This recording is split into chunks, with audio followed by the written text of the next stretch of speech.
Masechet Baba Batra Daf Tzadik Dalet, on commence Bezrat Hashem et Daf Tzadik Gimel Amud Bet à la Mishnah en bas.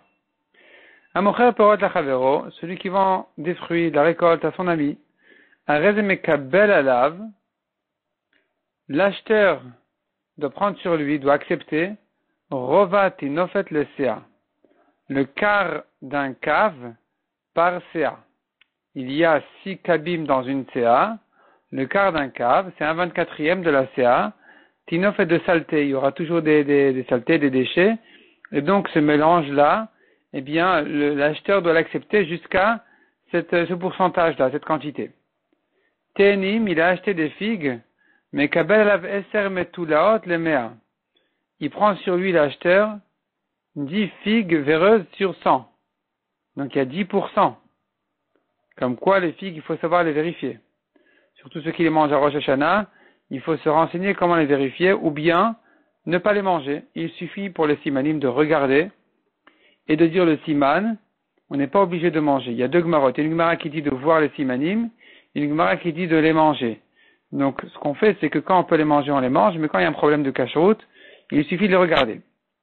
Donc, revenons ici.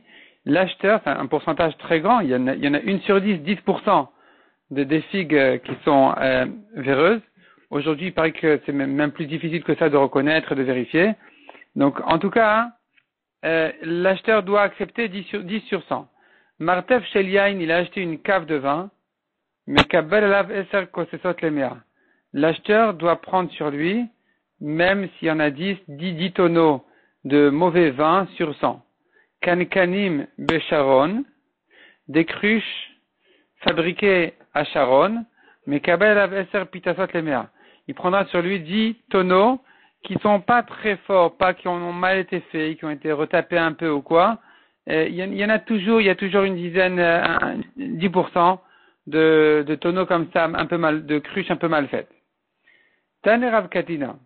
Il a enseigné Rav Katina une braïta qui dit, Rova kitnit lesea. Quand on a parlé dans la braïta, dans la Mishnah, quand on a parlé d'un quart de cave pour une CA,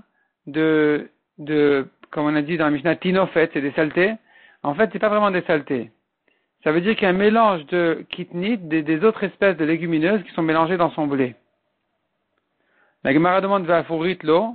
Tu veux me dire par là que du sable, de la terre, non. Un mélange de sable et de terre, non, l'acheteur n'a pas à accepter. Ve'ama Rabba Bachia Katusfa, Mishme de Rabba. Pourtant, il a dit Rabba Bachia Katusfa au nom de Rabba.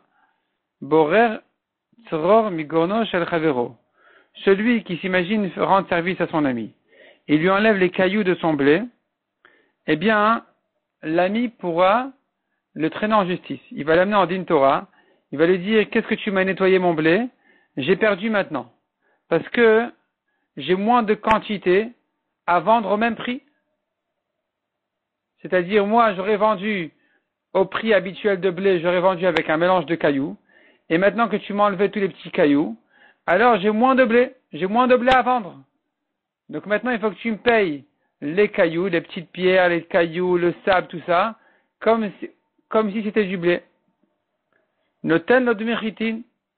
Effectivement, le bedin va le rendre chayav, celui qui a trié et qui a enlevé les cailloux, le sable du blé de son ami, il devra lui payer cette quantité-là de saleté comme si c'était du blé. Kitnit Rova. Répond la Gemara.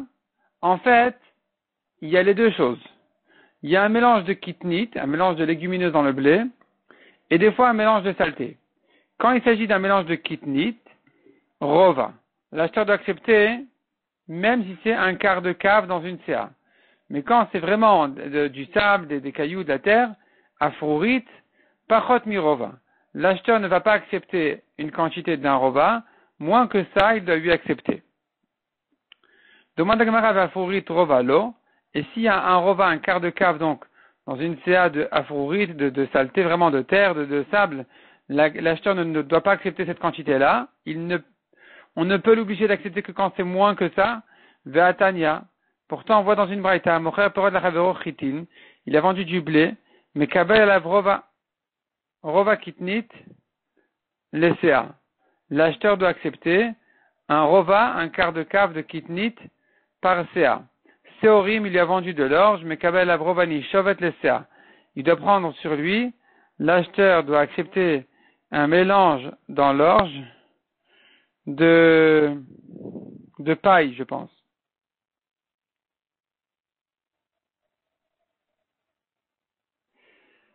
De paille qui s'est mélangée, qui s'est envolée là-bas. Ça c'est donc pour l'orge. Adashim, mais Kabel Avrova Fourit Sea, des lentilles, il prend sur lui un quart, un rova de poussière de sable par Sea. Maïla Vodin Chitim, Velestorin. N'est-ce pas que quand cette braïta elle te dit un quart de cave de kitnit pour le blé, de paille pour l'orge, de sable pour les lentilles, c'est pas que cette espèce-là, elle mérite ce mélange plus qu'une autre. C'est qu'en réalité, tout est valable dans toutes les espèces, simplement on te dit ce qui est plus fréquent. Mais en réalité, qu'il en est de même pour le blé et l'orge, que l'acheteur doit accepter un quart de afrourit même, de terre, de sable. La Gemara dit non. Shani Adashim. Les lentilles, c'est différent. Là-bas, l'acheteur doit plus accepter de terre, de sable mélangé, des mi-akar akireleu, parce qu'on les déracine. Donc, il y a toujours dans les lentilles un mélange vraiment de saleté. Mais dans le blé, l'orge, non. La Gemara dit la tama d'adashim des mi-akar akireleu. Alors, si c'est comme ça, déduit dans l'autre sens. C'est-à-dire que c'est que pour les lentilles qu'il doit accepter la terre parce que ça se déracine. L'eau, mais le blé et l'orge, non. Donc, tifshat mina, prouve de là, concernant le blé et l'orge, d'afourit l'homme et kabel, que l'acheteur ne prend pas sur lui du tout cette quantité-là de afourit, de sable. Donc, ce serait une preuve pour la braïta de Rav Katina.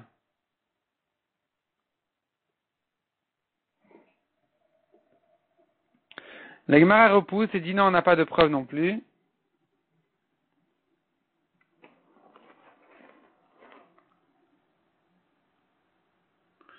On n'a pas non plus de preuve de là. Pourquoi? Parce que on pourrait dire autrement. On pourrait dire Adashim Itterichale. Le chidouch il est ici concernant les lentilles.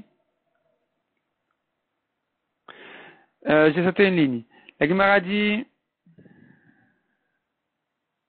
Leolam Chitevesare Mekabel Afourit. En fait, je pourrais te dire que concernant le blé et l'orge aussi, l'acheteur doit accepter ce mélange-là de sable et de terre. Simplement, la raison pour laquelle on a cité cet exemple-là concernant les lentilles, c'est pour te dire un chidouche. Adashim itzteri chale. Les salkadat achamina, tu aurais pu dire, il a fallu le dire même concernant les lentilles, tu aurais pu croire, puisqu'on a l'habitude de les déraciner, yoter merovanam il est kabel. L'acheteur doit accepter même plus qu'un rova. Kamash malan, la vraie te dit non, il accepte qu'un rova, pas plus, mais en fait, il se peut qu'il en ait de même pour le blé et l'orge, on n'a pas de preuve de là, ni dans un sens, ni dans l'autre.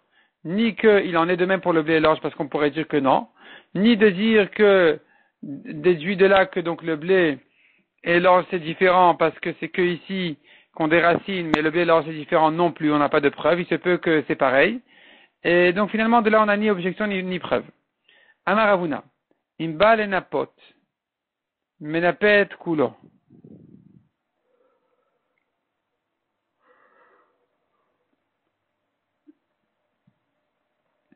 L'acheteur, qui a vu qu'il a reçu une grande quantité de saleté, il a commencé à tamiser, à nettoyer. Eh bien, il aura le droit de trier même toute la quantité de saleté qui s'est mélangée dans sa récolte qu'il a achetée et réclamer tout ça au vendeur. C'est-à-dire même le pourcentage qui aurait été toléré, une fois qu'il a déjà commencé à le nettoyer, eh bien, il termine complètement de nettoyer et d'enlever toutes les saletés et le vendeur doit tout lui rendre. Quelle est la raison? Amrela dina, amrela knasa. Il y en a qui disent que c'est un din, c'est comme ça qu'il faut juger, c'est normal de le rendre chayav. Il y en a qui disent non, ce n'est qu'une amende. La Gemara s'explique. Amrela dina, ceux qui disent que c'est minadine qui doit lui payer, il te dit comme ça. Man de yaïv zouzé, l'acheteur quand il paye, à perechapir et yaïv, il paye pour une bonne récolte. Verova lotarachinish. Si maintenant il y a une petite quantité, un petit mélange de saleté, ça va, il se fatigue pas, il est mochel. Yoter merova tarachinish. Quand il y a une grande quantité de saleté mélangée dans sa récolte, il va commencer à se fatiguer à la nettoyer. Mais Kevan de Terach, une fois qu'il commence à nettoyer, Terach Bekoulé, si déjà il commence, il termine de tout enlever. Et donc ici, il n'est pas mochel. Il aurait été mochel s'il n'avait pas besoin du tout de commencer à nettoyer. Mais une fois qu'il doit commencer à trier, à nettoyer, à tamiser tout ça, eh bien, il va déjà terminer. Parce que s'il a commencé, c'est facile de terminer. Dans ce cas-là, il n'est rien mochel, il faudra tout lui rendre. D'Amri la Knasa, il y en a qui disent que ce n'est qu'une amende. Parce que Rova Shriach, Yoter Lo Shriach. Un Rova de mélange, ça va, ça peut arriver, c'est fréquent. Plus que ça, c'est pas fréquent. C'est rare, c'est bizarre. Ve'Yehude arrive. On soupçonne que c'est le vendeur qui a mélangé. Ve'Kevan de arrive, puisque le vendeur a mélangé une quantité de sable dans sa récolte. Kansu Rabanan Mekoulé, donc les Chachamim lui ont fait un knas, une amende, de tout rendre à l'acheteur. Tout le mélange, toutes les saletés. Toute la saleté, il doit lui payer, lui rendre. Siman, Kol, Tresh, Tare, de Ravin, Barav Nachman, Onav et Kablanuta. Métivé, première objection. Kol, c'est comme le kol du Siman. Kol, Sea. Kol, Sea, Shesh Barov, Amiminacher, Yemaet. Il s'agit là-bas de Kilaim. Mélange d'espèces. On n'a pas le droit de semer un mélange d'espèces. Si maintenant j'ai une quantité d'un Sea, de graines, dans laquelle c'est mélangé un peu d'une autre espèce. Si c'est un petit pourcentage, je peux semer tel quel. Mais si il y a une grande quantité qui s'est mélangée dans mon blé, je dois trier. Qu'est-ce que j'appelle petite quantité et grande quantité? Alors ici, la Mishnah nous dit comme ça. Kol Sea, si dans une quantité d'une Sea, chez Yesh Bar Rova, il y a le quart d'un cave, 1/24, Mimin Acher d'une autre espèce, c'est déjà un mélange. Yemet, il doit diminuer. Donc tu vois qu'il se suffit de diminuer. Il ne doit pas complètement éliminer l'autre espèce, il se suffit de diminuer pour en arriver à moins qu'un rova. C'est Varoua, les Chachamim au Bet Midrash qui ont ramené cette objection, pensaient dire de rova de Kil'aim, l'interdiction d'une quantité d'un rova dans les mélanges d'espèces, elle est équivalente qui au terme rova de Acha. À plus qu'un rova d'ici, où on a dit que l'acheteur ne doit plus accepter ce mélange-là. Mais Katane Yemet, et tu as dit qu'il se suffit de diminuer, c'est-à-dire que de même que la Gemara demande comme ça en fait. De la même manière que concernant Kilaïm, on dit, il n'a pas besoin de tout enlever, il peut diminuer, en arriver à moins qu'un rova. Chez nous aussi c'est pareil. Tu devrais dire qu'il doit se suffire de diminuer la quantité des saletés, et donc le vendeur n'est pas responsable de tout lui rendre. À partir du moment où l'acheteur a trié et il en est arrivé à finalement moins qu'un rova, c'est-à-dire il a trié le surplus du rova, il ne lui reste plus que moins qu'un rova, c'est fini. Le vendeur n'a plus besoin de lui rendre le reste. Et donc tu vois, il se suffit de diminuer, c'est une objection pour celui qui a dit que Minadine il doit tout lui rendre. Celui qui a dit que puisque l'acheteur a commencé à travailler, à nettoyer, à trier, il doit continuer, tu vois bien que cette svara-là, on ne la dit pas même concernant Kilaïm, que c'est interdit Minatora. Kalvachomer ici, qu'on ne devrait pas la dire. Kalvachomer qu'ici, on devrait dire, ça y est, tu as commencé à nettoyer, c'est fini, maintenant il ne te reste plus qu'un petit mélange de saleté. Ça va. Même si l'acheteur n'est pas mochel, le bedin sera mochel. Efker bedin efker, le bedin a le pouvoir de dire au vendeur, ça va, tu n'as pas besoin de rendre plus que ça. La Gemara repousse et dit, non, il n'y a pas d'objection pour celui qui dit que Minadine, il faut tout rendre. Tu ne peux pas l'objecter de là où on voit qu'il se suffit de diminuer. Ta comparaison, elle est fausse.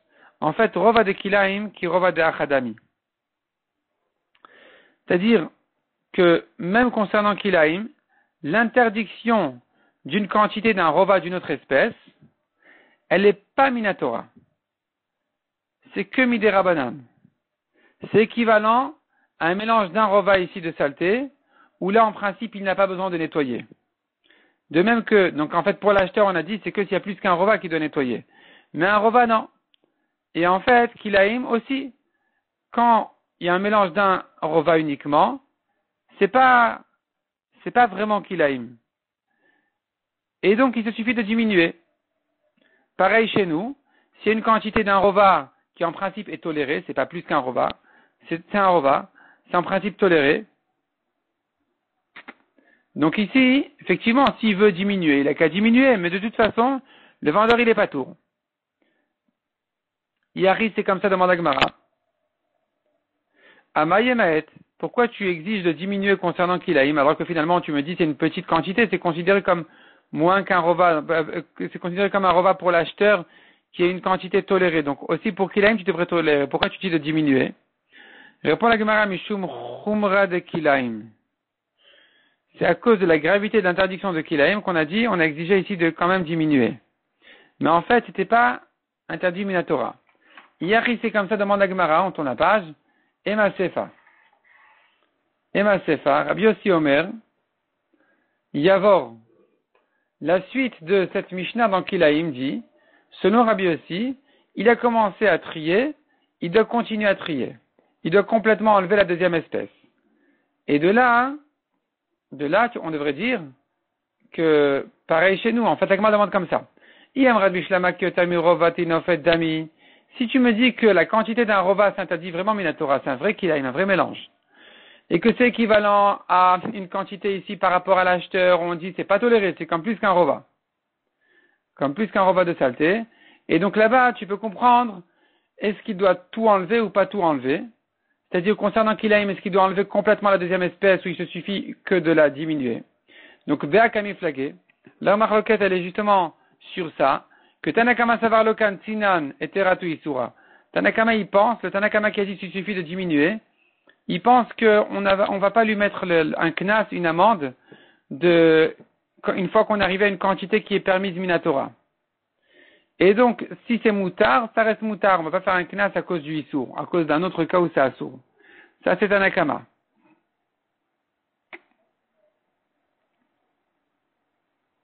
Ve Rabbi Yossi Savar Kan Sinan, Rabbi Yossi, il dit, ben non, même si, en principe, maintenant on arrive à une quantité petite, il faut continuer à complètement nettoyer le mélange d'espèces.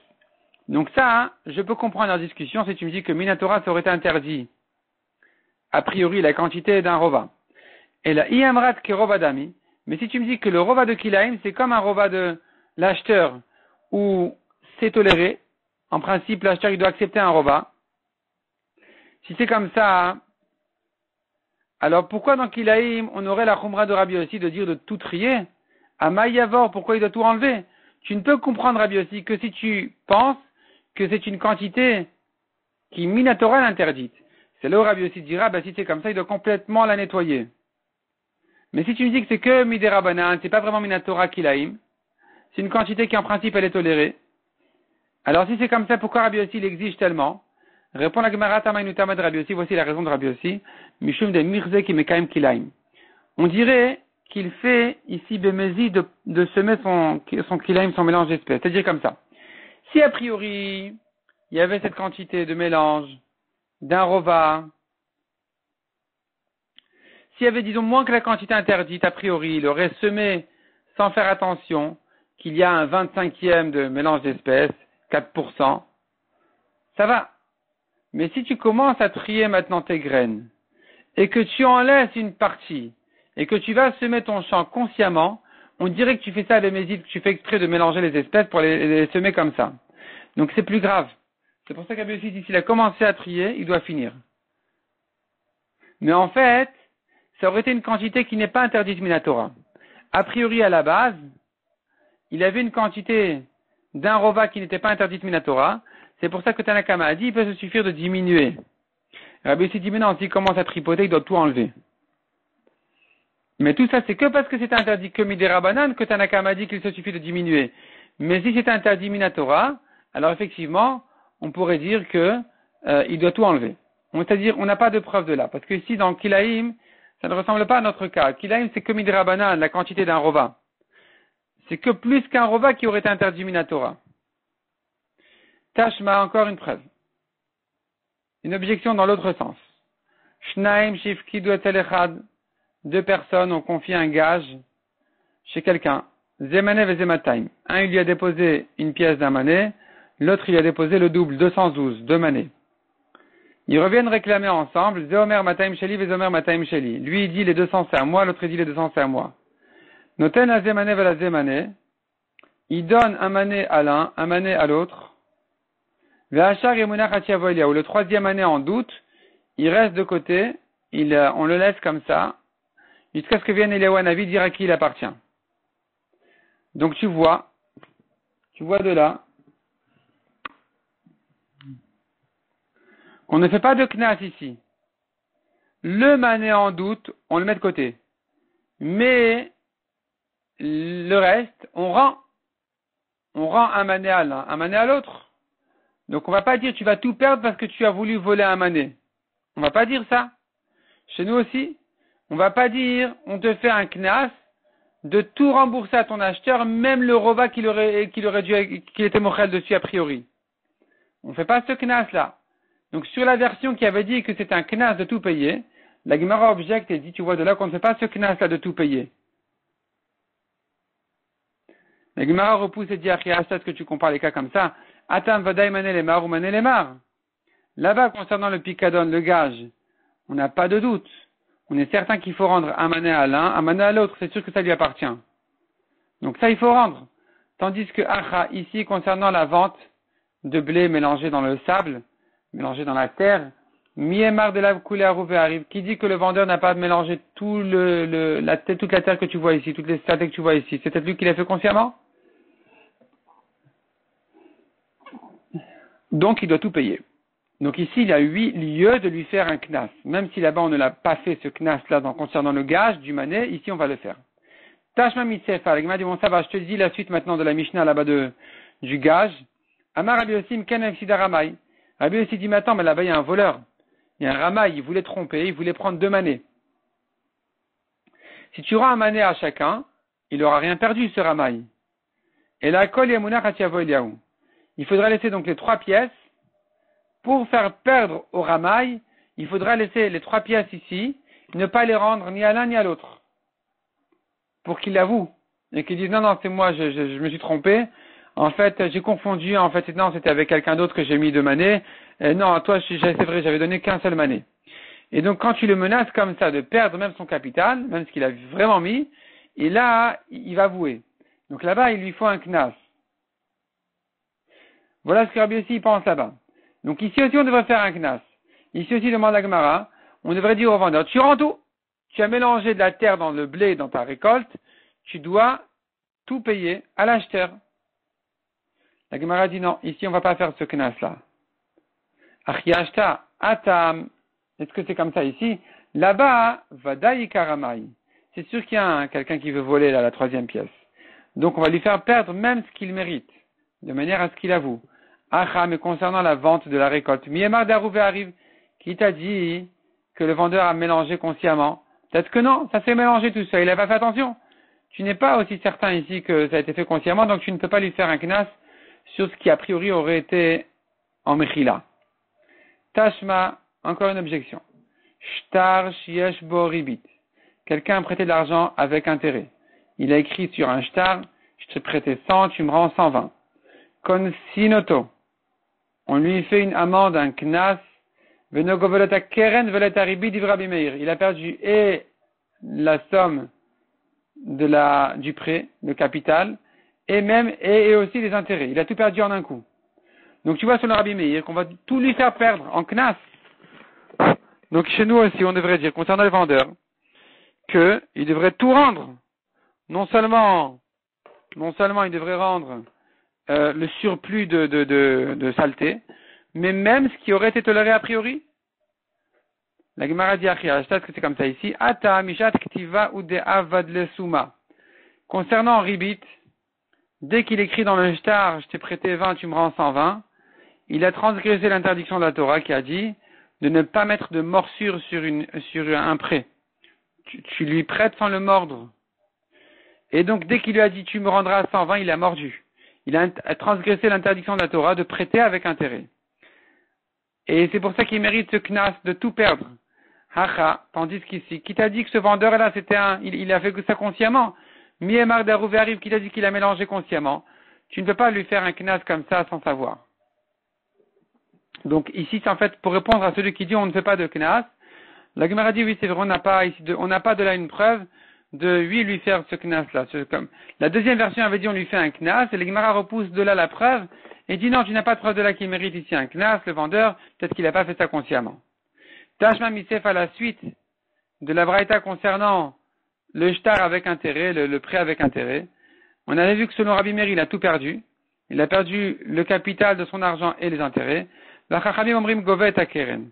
Veno govet aribit. Chachamim disant, il peut encaisser son argent, mais pas les intérêts. Donc tu vois que selon Chachamim, on ne fait pas de knas. Donc c'est une preuve que chez nous aussi, on ne doit pas faire de knas.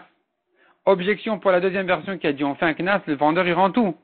À nouveau, répond la Gemara, Riashta atam vadai karna de teraou. Là-bas, le prêteur, son argent, c'est son argent. Il a le droit de récupérer son argent.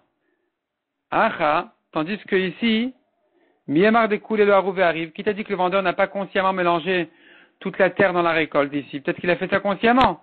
Donc, puisqu'on a une option comme ça, on va lui faire un knas, de devoir tout rembourser, toute la quantité de saleté que l'acheteur a reçue, le vendeur devra rembourser.